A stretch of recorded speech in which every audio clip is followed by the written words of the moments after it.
everyone. Welcome to Supertrash Legends, a podcast about Legends of Tomorrow. I'm Jen. And I am Alyssa. And today we're talking about Amazing Grace. The name of the episode. The 14th episode. Yes. Of the season. So we've only got 2 more to go after this. Really? Yeah.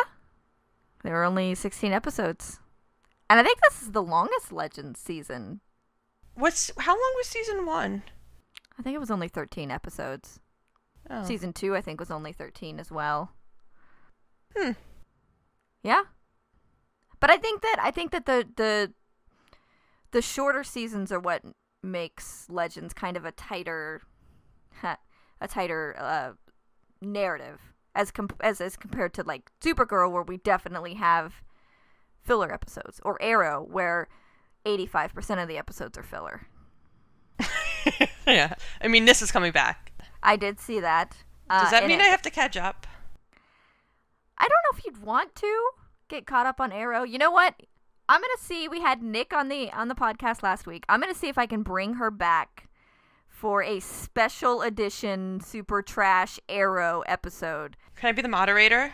You sure can. You know what? It's even better if you're the moderator and you don't know anything about Arrow. And then you can just throw out these just random ass questions, and it would still be more entertaining than most of the episodes for Arrow. Yeah, I'm down. Yeah. Okay, but let's talk about Legends of Tomorrow. Okay, so as always, we're gonna start with the things we didn't like. Yeah. So, was there anything that you didn't like about this episode, Alyssa? For the most part, Nate. Okay. I just find him so annoying with Amaya. I just find, like, I don't mind him when he's not with Amaya as much, but when he's with Amaya, there's just something about him that is so irritating. Yes, he's a very grating character. And I think in a similar way that, like, we were talking about a few weeks ago, where he, like, doesn't seem to care what Amaya thinks and feels. He just kind of wants it to be the relationship in his head that he wants, that he thinks they should have. You know, like, he cares more about them being together than her being happy in a relationship with him. And that's what I was getting from this, of, like, him trying to force her to like this music. And she's like, I don't really care. And he's like, no. You have to do this. I don't know that I got that impression from him. I found him very annoying. But I got the impression that he was kind of trying to share this with her. And then when she didn't like it, he was like, okay, well, we're going to have a music moment. It might not be to Elvis, but we're going to have a music moment, and then you'll understand why it's so important. I think that with Nate, though, he definitely has this idea of what a relationship is supposed to be. Mm-hmm. And everything that he does with Amaya is him striving to reach that idea of what a relationship is in his mind. And so he doesn't take into account that Amaya is not from his time. Amaya really just doesn't care about 1950s rock and roll. But also Amaya might not fit into his ideal relationship stuff. But it doesn't matter, because I think to Nate, he just loves the idea of being in a relationship. Well, I get that, but I guess that's the thing that's frustrating, is he's not in a relationship with Amaya, he's in a relationship. Amaya's in the role of this relationship that he wants. Yes. And that's what's so frustrating. I definitely get that. And I know that he loves her. I know that. It's just frustrating. It's frustrating because that kind of relationship is not made to last. I don't think that is a sustainable relationship between the two of them. I will say that I didn't find him as irritating in this episode as I normally do. Mostly because, I mean, the whole worshiping Elvis thing it's too much for me. Like, somebody who, I don't know, I don't really get the whole fawning over Elvis. I don't even get the fawning over the Beatles. But do you get fawning over One Direction? No. Okay. But you get fawning over any female character you're in love with. So, like, imagine... Potato, it's different. What about a female artist? I mean, but it's different though. Like, I don't think that I'm that kind of person that if I loved someone, if I loved a musician, or I loved, I don't know, Katie Lotz or Katie McGrath, Katie McGrath, I wouldn't expect my significant other to also love them. Because I think that that's a sane human being. They would just have to tolerate me loving them. Exactly. And I don't think that Nate is that kind of person. I think that Nate is irritating because he loves something vehemently. And then he expects the person that he's with, Amaya, to also love it. And so, but I thought it was nice when Amaya then did turn the table on him and then gave him her music. That was so funny. And I actually thought that scene was kind of cute. It was. That made me not want to say that I hated Nate this episode, because like seeing that and seeing how much she really does care about him, like, softens it a bit. But we don't usually get to see that. We just see her getting annoyed with everything because he's so annoying. Yeah, I mean, I think that his annoyance in this episode would have played out better if Amaya had more interaction. Yes. If Amaya wasn't just a tag along for his obsession. Yes, which is what she was. And I don't like that we're losing her personality to prop But we got up her hair. We did get her hair. Do we want to talk about that? About Amaya's hair? So the fact that after 2 weeks of Amaya having horrendous hair, the first time hair is mentioned is when Nate's hair is changed and Amaya goes, "Oh, your hair." And I'm like, who's talking? Have you seen your hair the last 2 weeks? Like, yeah, that's what makes me think that it's not really her choice. Do you think the writers were like, her hair is so bad, we're going to make a joke with this? Or you think that's like over everyone's head there? No, I think that they legit just thought no one will notice. Because there are a few things this episode where logic was very questionable. Go on. Well, I mean, small instance, you cannot watch Friends in a week if you want to sleep. Ever. I would like to introduce you to College Jen. No. I mean, literally. It's about 85 to 87 hours of television. I don't even think for 7 days straight, I don't even think you could do that, Jen. Like, think about that. You do at least 4 or 5. If you're up that whole time, you're definitely drinking, right? Energy drinks. You're going to have to pee. The peeing together, and probably going to take a shit at some point. All that together a day is probably going to be an hour, and other times that you're waiting for the next episode or something. It is impossible that the two of them did it, okay? I still think you're wrong. Because if you do have a 22 minutes episodes, 22 to 24 minutes, and there's like 238 episodes, that equals about 87 hours. Alyssa did the math, y'all. I looked it up also. I did the math and then I looked it up to make sure I was right. I don't think that anybody looks as closely at that as you do. Well, someone said it online like it's impossible. I'm like, is it really impossible? And then, yeah. See, that doesn't bother me. Oh, it doesn't bother me. I'm just noticing it.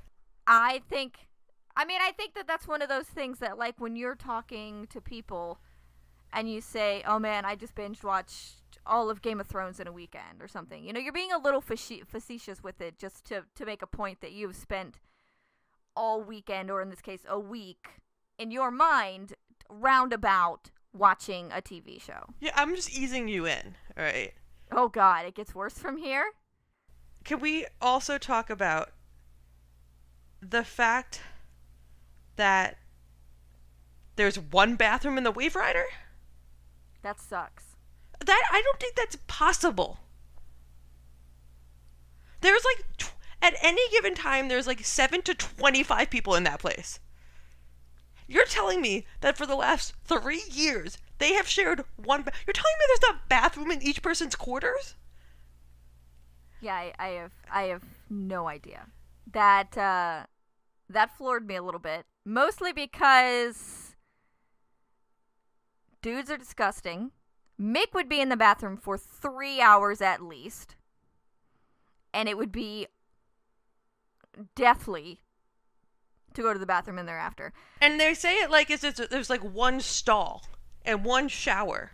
I would understand if it was like, like a real world house type thing, or like where there's like, not real world house. I don't know why. I was thinking Big Brother. Like there's like multiple bathrooms, like multiple toilets and like a stall and like a few showers. I always kind of imagined it like the bathroom in Battlestar Galactica. I didn't watch. Like how it's just like one big bathroom that's communal, shared by both sexes. Yeah, but then that comment makes no sense. Because he wouldn't be hogging the bathroom. No, I know that comment makes no sense, but in my mind, prior to that comment, I imagined a Battlestar Galactica-esque bathroom. Mm-hmm. Okay, so then one last thing. Wally moving into Stein's room. Why was he sharing... Why... Logically, because they said, oh yeah, you're staying with me until we get you moved into Stein's room. Does that mean that Stein's room hasn't been cleaned out? Do you think? So yes. So what Wally did in that instant was clean all of Stein's stuff. The guy who died that he doesn't know, cleaned all his Stein stuff, put it somewhere, and was like, yep, I moved in. And everyone's like, yeah, sure, that's fine. I mean, I don't know if everyone was like, yeah, sure, that's fine. I'm sure that would ruffle a few feathers that maybe we didn't see behind the scenes. But I definitely see Wally doing that and just going, yeah, I'll just get his stuff out of here. Pew, pew, pew, I'm done. And then Zari's just like, okay. I mean, I think that's kind of Zari's personality a little bit. Like, she doesn't seem to get too emotionally worked up over things like that, where she would just respond sarcastically like, why wouldn't he move into Jax's room? Jax moved out, meaning there's nothing in there. Instead of Stein, who died and left all his shit in his cabin. I don't know. I assume that they moved prior to Jax leaving. I assume that Jax took most of, if not all, of Stein's effects to his family. Okay, so then, given that, why was Wally ever staying in Zari's cabin? Because they want to push this Wally-Zari romance? Oh, we're going to be talking about that in a second. Because if he's moving into the ship, why would they be like, you know what, go put your stuff into Zari's quarters? Where they she only has did that stuff. Just to prove how fast Wally is. Which they didn't need to do because... They did it 50 times. They did it already before with the rules on the ship and Zari giving him the tour and telling him about chores and blah, blah, blah, blah. They didn't need to. It was redundant. They wanted to build more of a relationship between Wally and Zari and to set the Pac-Man joke up for later in the episode. That, probably out of everything Wally did, would have pissed me off the most. Yeah. I'm sorry. You just went and you played my video games without asking me first? Oh, I don't care if you do that. I care if you beat my high score that I worked very hard to get on my game. Yeah, I'd be pretty upset about that too. Side note, I would love to play Trombone Hero. I don't even like Guitar Hero, so no thanks. Anyone out there, if you're a gamer, or not a gamer, if anyone out there makes video games, try to make Trombone Hero and send it to me. I could be your test subject. Test subject? There's a better word for that. Beta tester? Yes. Anywho. All right. Well, was there anything else? Anything else that you didn't like? That's it? All the Elvis stuff? Oh my God. Okay. Thank you. Okay. I actually thought that we were going to get into a adorable Jen Alyssa argument over this because I hated Elvis. I hated the Elvis storyline. I thought that it was dumb. I thought that for the death totem, they could have picked a way better historical figure, and that the only reason why they picked Elvis was so that they could have Nate fawn all over him. I hated Elvis way more than I hated Nate this episode. You know what they could have done for the death totem? Had an amazing episode with the Grateful Dead. I mean that could go back to your earlier point. I feel like, we've already done the 1950s episode. We've done that time period. We've touched on it a little bit. And I don't know if it was because they touched on the racism and sexism in the previous 1950s episode or what. You mean the 2 seconds that they addressed race and washed over the fact that a white guy like overtook the black community's music, but just like, oh, all these places were black owned. We got that covered. They didn't even really touch on that this episode. It was like, all they did was just, oh, yep, he's on Beale Street. Oh, that's it? That's all y'all are going to say about Elvis stealing black people's music? That's it? That's for a show that normally addresses this stuff. For a show that had Jackson slavery, to just have that mentioned is kind of bizarre. And then to pretend like the preacher is going to be perfectly fine taking orders from Wally West and Zari Tamaz. Are you kidding? That is what when they had the first scene in the church, I thought that was why everyone was looking at them. But I don't think that was. I think it was more myth. Yeah, I totally thought that was why they were looking at them, because everybody else in that church was white. Can we talk about Sarah? Oh God, she had so many great lines. But when Hold on. We'll get to the good stuff. Oh, it's just one line because it's in the church. All right. Okay, when the old lady shushed her, she's like, "Why are you shushing me? Have you heard your voice?" I just love that Sarah immediately comes to the defense of her children. I know. It's adorable. Okay, so I hated every time that Elvis had to sing because I'm like, that was awful. Dude clearly could not sing or play that wasn't guitar. him, right? I'm pretty sure that was just Elvis. You know him from Lost Girl, right? Yes. I know him from Degrassi. Okay, I never watched Degrassi. And so, like, I used to find him so adorable. I'm like, he's kind of cute. I love Drew. He'll always be Drew in my heart. But he's, like, not one of the best actors to come out of Degrassi. Like, Nina Dorbev. You Good don't on her. say. Huh? No, go ahead. No, you say you don't say. There's so many things, and I also realized from this, I know very little about totems. I don't think I fully understand them. I think I need to go back and rewatch a lot of the totem stuff because I must have tuned out some of it, and maybe it was, during the episodes where I was live tweeting and then I didn't go back and fully rewatch because I only rewatched the parts I wanted to rewatch. But, like, how did that totem get on a guitar? No idea.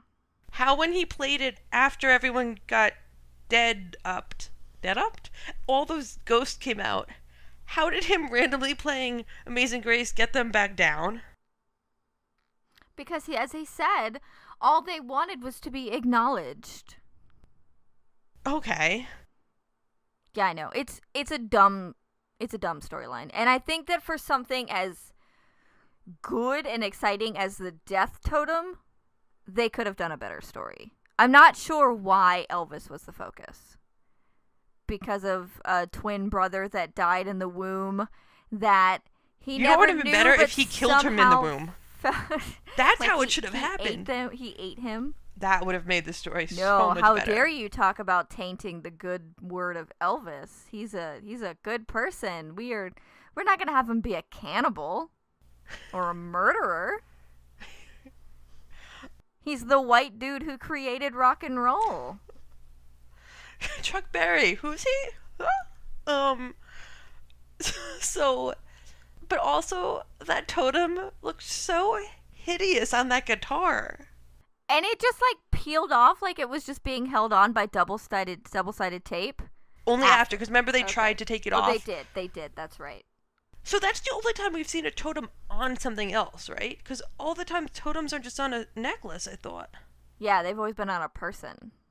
He wasn't the totem bearer. Was he the totem bearer, or was the guitar the totem? I am so fucking confused. I even tried to look it up before the podcast. And did you find anything that was helpful? No. I don't get it. Nor do I. I guess it was entertaining enough because it was funny. The episode was pretty funny. Yeah, like I said, there's so many other great things going on that when there's a shitty storyline, which the past 2 episodes kind of have been. Yeah. It makes up for it. Because the characters are great. Yeah. The characters are great, the story sucks. I mean, and it's weird that, because that's normally a Marvel trait, not DC. But, yeah, I was really disappointed with the main plot of this episode. It just, I didn't understand why they were so adamant with Elvis the way that they were. Why did he need to record this album? Why, like... Do you know what I wrote down also? Is this annoyed me so much. So they stole his guitar, right? And they made him a new one. And he's sitting on that stage. And he can't play a fucking note. And it's like, you're a guitar player. Because his dead brother that he's never met. You can't tune your own fucking guitar? Like, it was like the guitar was betraying him. It's like, there's strings. This is a regular guitar. It's not like it's an anti-haunted guitar. It's a regular guitar. If you know how to play guitar, you don't hit a string and be like, what's that noise? I thought that too. I was like, well, wait, so are they trying to tell me that he doesn't know how to play guitar? That's what I thought. But they made a point to be like, I played music before, it just wasn't the same as when I had my brother with me. I shouldn't have my dead baby brother with me. I need to have his fetus at my side. Like, he was playing it like... It was embarrassing. Yeah, he was like, what's this noise coming out of here? And that would make sense if they gave him something that was also possessed. But they didn't. That was a Gideon-made guitar, which means it was perfect. Aww. Anyway, Sarah called Nate Dodo. That was a funny part. Everything Sarah said this episode was wonderful and perfect. It was. Especially when she did the exasperated, put on your Sunday best, we're going to church. Because everyone was disappointed that she didn't. Put her hands in the air. Wonderful. Okay. Things that we liked, or are we done with the bad things? I think I'm done with the bad things. The ghosts were pretty bad, too. Yeah. The CGI for the ghosts were pretty bad. Like, all these dead ghosts look the same.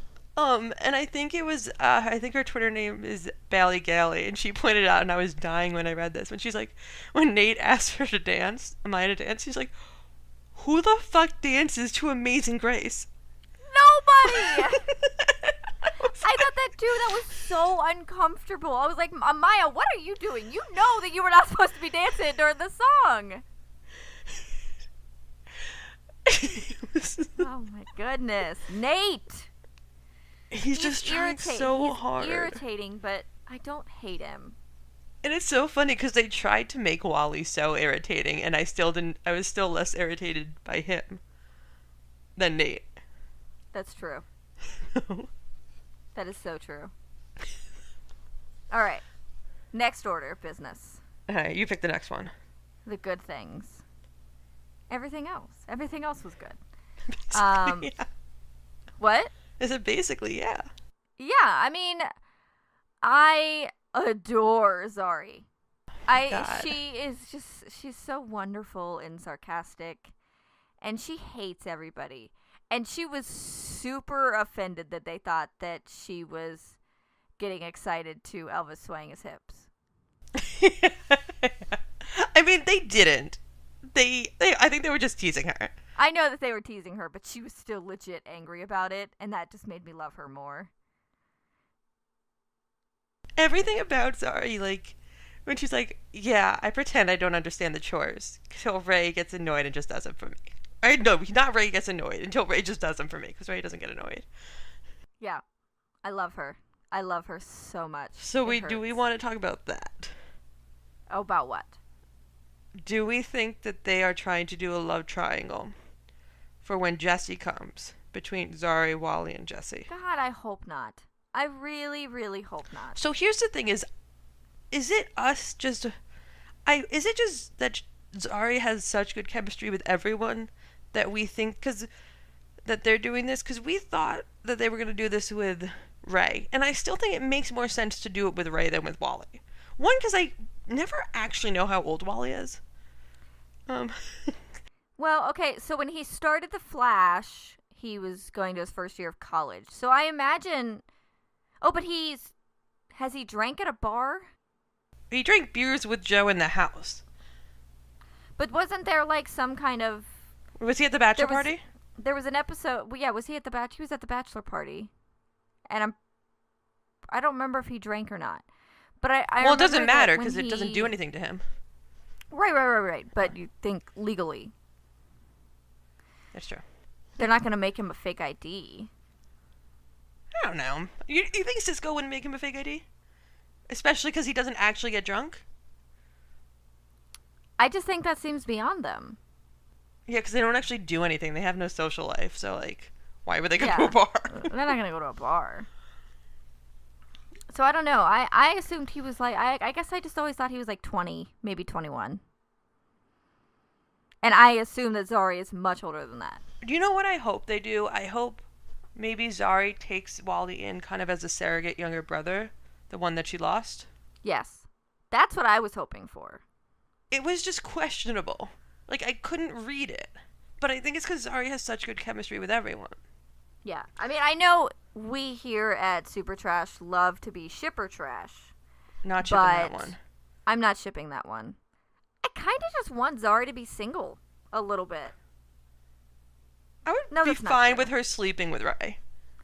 Yeah, I guess I'd be fine with her. And then Ray being a puppy and her being like, nah, I can't do this anymore. Go do my chores. I just don't want it to be complicated when Jesse comes. I don't either. I think that would be far too much. And you know, they don't have the time left in the season to do. Yeah. To do that. So, I'm gonna cross my fingers and hope that they are not going to push a Zari Wally romance. Yeah. I mean, they don't have that much time to do it. Yeah, I kind of hope that it's gonna be like the Sarah Jax friendship. Except Sarah's a lot more caring. I miss Jax. I might cut this out if it ends up being a spoiler, but I think that I read that he's going to be in the finale. Oh, I hope so. But I might not have read that, so it might not be a spoiler, guys. All right. Anywho. I loved seeing Ray and Sarah work together to try to get it off the guitar. It was just really... that brought a very big smile to my face. I like when they mix up the partnerships on the show. I also loved how hard they were pushing Ray wanting to do musicals. And the fact that he wanted to use this magical music totem not to be a famous singer, not to be like get records, so he could finally perform local theater. I know, he's local so precious. Theater. He's so no one wants to perform in local theater. Awed at that because that is so adorable. And then he had 2 more musical references. One when he's like, you know what doesn't cause like evil ghosts? Show tunes. And then at the end during the rat funeral, he wanted to sing and Sarah was like, no. Actually, I will talk about the stupid rat. Yeah. All right, well, let's talk about that. Let's talk about Axel a little bit. Oh my god. Mick cried. But he would never tell you. He would never tell anyone that he did. He wiped his eyes in front of people. He tried to hide it. I think only Ray saw it. Mm-hmm. His boyfriend. So, by the way, I just want to point out that my Mick and Ray ship is still sailing strong after this episode. I think I tweeted it out about it. Did you? Okay. Yeah, about how when he came to tell him to swallow his food, that should be the prompt of your next or first, I'm not sure if you've written any yet, Heatwave fanfic. Of him being like, Mick, I told you have to chew your food. He's so adorable and protective of Mick's feelings, and he knew that Mick needed this to say goodbye. And, you know, and you think that it's perfect that Mick and Sarah are the ones there because they're the ones who have really lost people. I mean, everybody lost Stein, but, like, Sarah lost Laurel, and she wasn't there for it, and Mick lost Snart, and he wasn't there for it, and... So I wonder if they're going to bring it up, or if they just did it kind of for effect in this episode of him just keep saying, like... the impact of change on Mick. You know, because that was something that, like, I think could easily have been lost as, like, him just being like, oh, I lost my rat, blah, blah, things are changing around. But he seemed deeply affected by the changes. Not just losing Axel, but, like, having new people there, having these things changed around him that he can't really control, and he's out of his comfort zone. And he said it multiple times, like, why is everything changing? Or something like that, like. And I felt like it could be a really good growth for him to, like, explore that. Of his uncomfortableness? Yeah, well, I mean, I think they've kind of touched on it a little bit with the times when Mick has betrayed the team, because the team has tried to historically cast him in a role that he is not comfortable in. Mm-hmm. And he doesn't handle that well. He doesn't handle being a hero very well. He's loyal as all get out, I think. Mm-hmm. But when they try to typecast him as more of a big, strong hero, then he revolts and he turns their back on them. And so, and he goes to what's comfortable, especially at the end of season 2 when he joins up with Snart again and, you know, tries to fall into the comfort of being a bad guy. And so, I mean, you think about it, they only have 3 people from the original Legends. Sarah, Ray, and Mick. And that's who was in the room together. And so that's probably who he felt the most comfortable with. I don't think that Mick takes to people easily. I don't think that he likes losing people. I think that losing Snart definitely affected him. Then losing Stein and Jax leaving affected him. Mm-hmm. And so he's probably afraid of losing more people, but just doesn't know how to vocalize it. One small thing. There was a point during the funeral where Sarah, like, kind of fell asleep and had to nod herself awake. It was hilarious. But Axel dying, do you think whatever he ate that killed him is gonna come back? No. Into play? No. No. It was just a random thing? I think it's just a random thing because things got shifted around on the ship. Axel got out. Okay. Animals eat shit they're not supposed to. Because he was right next to a green vial. Well, weren't they in the lab? No, they were in the dining. I thought they were. No, he was about to eat a sandwich. They were in the food place, I thought. Oh, I don't know. There's a lot of loose ends already. I don't foresee that coming back and being important. I just didn't know because it was like it was a shot of him next to this open green thingy. Yeah, I think that they needed to continue the death theme throughout and have everyone participate in it without it being too heavy. Because obviously, like I said, the 3 of them, Ray had to deal with the death of his wife, Snart, and then Laurel. So all of them have serious deaths in their lives, and so it could have easily taken a very, very dark. Sarah has her own death she had to deal with. Yeah, Sarah's died like 18 times already that she really hasn't come to terms with. So, you know, they needed the rat to die to make it more lighthearted and funny. Oh my god, the in memoriam at the end. Oh my god, that was so good. That was probably the best part of the episode. Oh my god, I love them so much. It was good. What else is there to talk about? I don't know that there really is much else to discuss. We've kind of covered everything. Next week looks terrifying. It shows Sarah. Oh yeah. Sorry. Yeah, I don't know. Yeah. My mind really. Like, that's a big thing for you to forget, Alyssa. It's been a long day. Like, I know we don't understand the totems, but. No, it's been a long day. Yeah. Yeah, I'm not excited for it. I don't like characters that like getting scary and evil.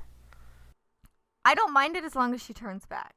I don't mind the tension. I don't mind the up and down as long as she goes back to being the Sarah we know and love.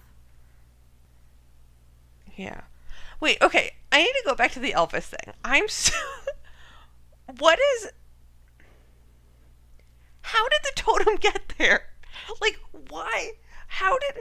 We don't know, Alyssa. Usually we've already talked about this. We don't know. But usually things have somewhat of a reason. Like, this came here because of XYZ, right?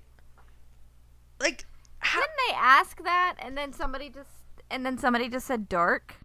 Like, in the reality of the show, why would Dark do that? Wouldn't he have kept it? He wants all the totems. I don't know. I don't know. It happened. It's something Malice allowed the totem to be activated, and Elvis was the bearer. I don't know. So stupid. If you do know, let us know. Write us an email. If you want to tell us what totems are. If you have a really good breakdown of, the history of the totems and their impact on Malice. Maybe if you have like a nice little streamlined synopsis of all of these major happenings on the show, because clearly Alyssa and I don't pay as much attention to the important things as we're supposed to. But the bathroom situation. And Stein's situation room is dire. Stein's room, dire. Yes. Sarah was just so great in this episode because she didn't play a major role, so she got to stand back and watch everyone, which is probably like something we don't get to see as much because she always has to be up in front. And just like her reaction, like when she said hello gorgeous to Nate, that was amazing. Yes. Oh, I love her so much. That was wonderful. Making fun of his hair was wonderful. Yep. They referenced is Zari Muslim in the show? Or Yeah. Okay. I thought she was, but I didn't know if I was just thinking about the actress. But they did reference that this episode. Yeah, I mean that was part of my whole thing with the preacher, is that obviously, yeah. Because Zari says to him, we may not call our gods the same names. And he would be like, you're burning in hell. Yeah, like he's they clearly he toned just locked down his his son racism. up for playing rock and roll. His nephew, but yes. But he said no boy of mine, so I think he considers him his son. Like, Fair. Growing up at his house.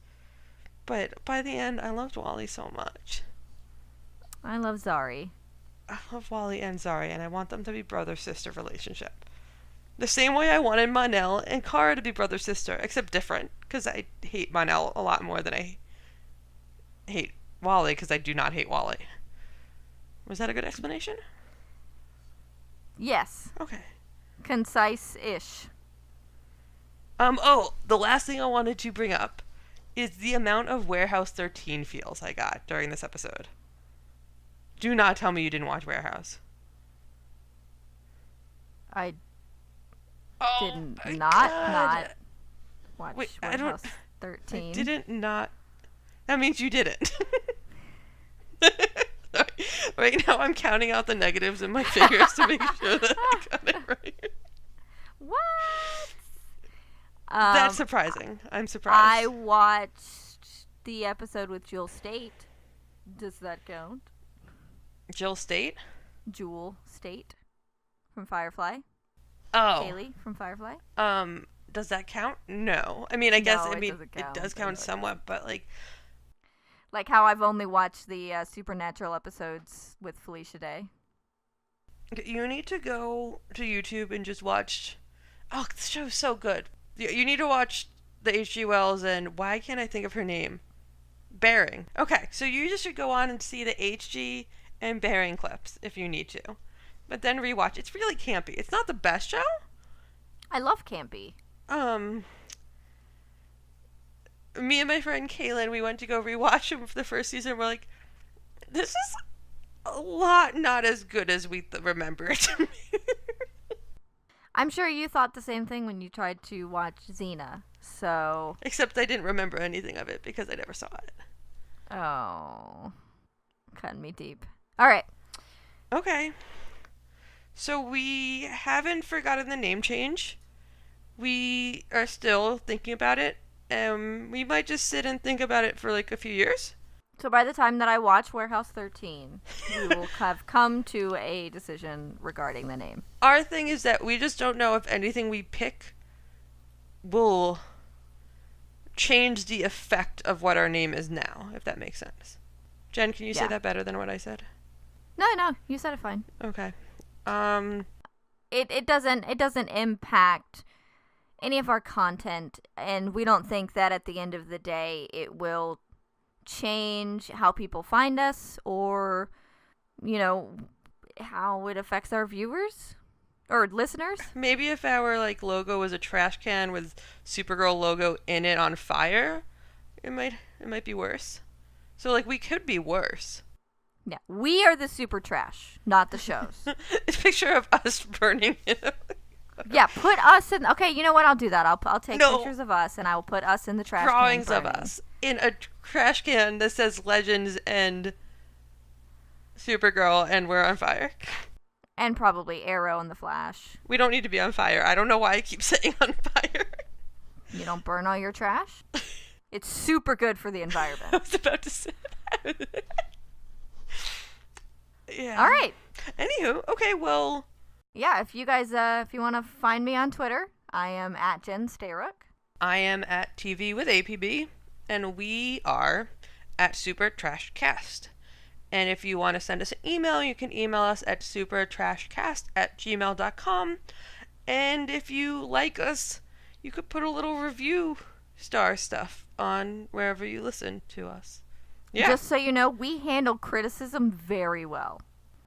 In that we don't. I do. Alyssa does. I don't. As long as it's not no mean. Notes, only good thoughts. I like constructive criticism because there's always something we could do better. That is true. So, we know Jen doesn't because she can't do anything better because she's the best. Oh my god, you're going to make me cry at the end of this episode. Oh. Okay, cool. So bye, guys. Thanks for listening. Bye.